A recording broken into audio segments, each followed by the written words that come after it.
Virtual charter schools are supposed to provide students with an online education equivalent to what they would receive at a physical school.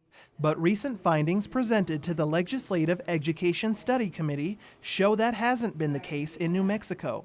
Committee members met at Centennial High School to evaluate state virtual charter school performance. National Association of Charter School Authorizers Policy Director Veronica Brooks-Wee says unfortunately, online charters in New Mexico and nationwide are not where they need to be academically. Both in math and reading, across most demographics, children in virtual charter schools are not performing as highly as they would in traditional charter schools or traditional public schools.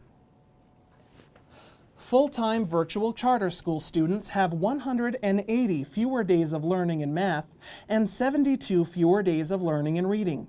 That's according to a committee presentation by the National Alliance for Public Charter Schools. It cites students across the board have weaker academic growth in full-time virtual charter schools than in traditional public schools, where students stay for an average of 2 years. Committee Chair Senator Mimi Stewart says she's very concerned with the low academic performance at virtual charters. The performance of our students in the virtual charter schools is not acceptable.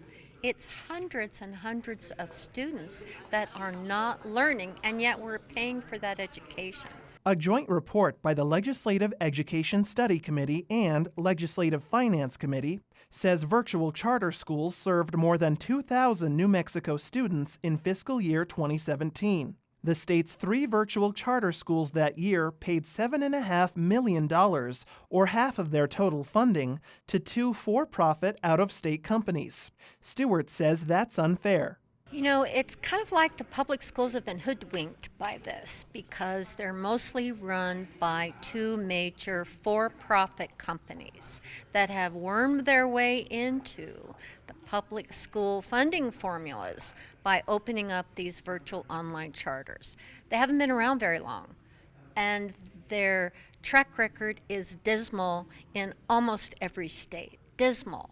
After 2 straight failing grades, the Public Education Commission voted in December not to renew the state's largest online virtual charter, New Mexico Connections Academy. Brooks-Wee says the school's closure in June shows the state is holding virtual charters accountable. I think the good news, though, is that because they were closed, right, because they're being held accountable for those poor performance results, we know that the system is actually working here, right? What we want to see is that charter schools are doing right by kids and getting them to a higher performance level. And when that's not happening, they shouldn't be allowed to continue.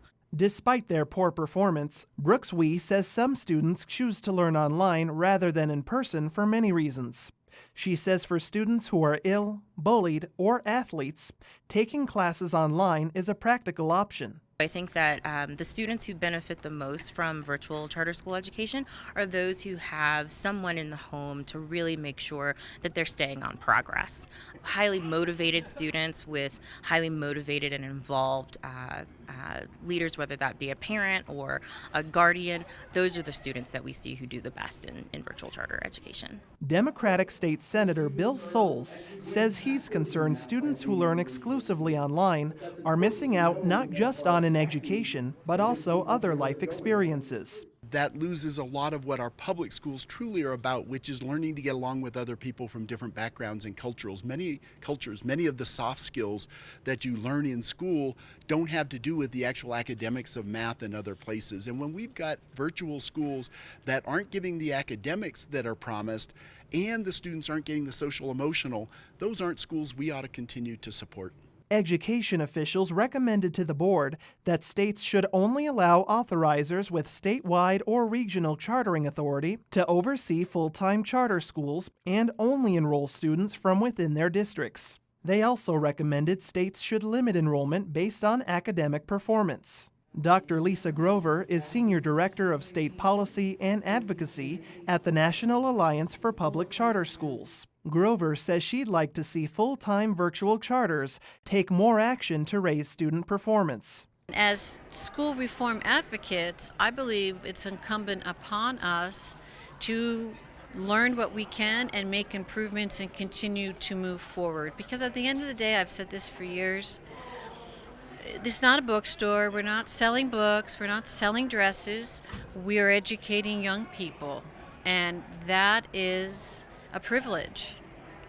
And using what we know works, I think it's incumbent upon all of us as taxpayers and as parents and concerned citizens. Stewart says the committee plans to write a new statute to regulate virtual charter schools and present a bill to the House and Senate Education Committees in January. For KRWG, I'm Michael Hernandez.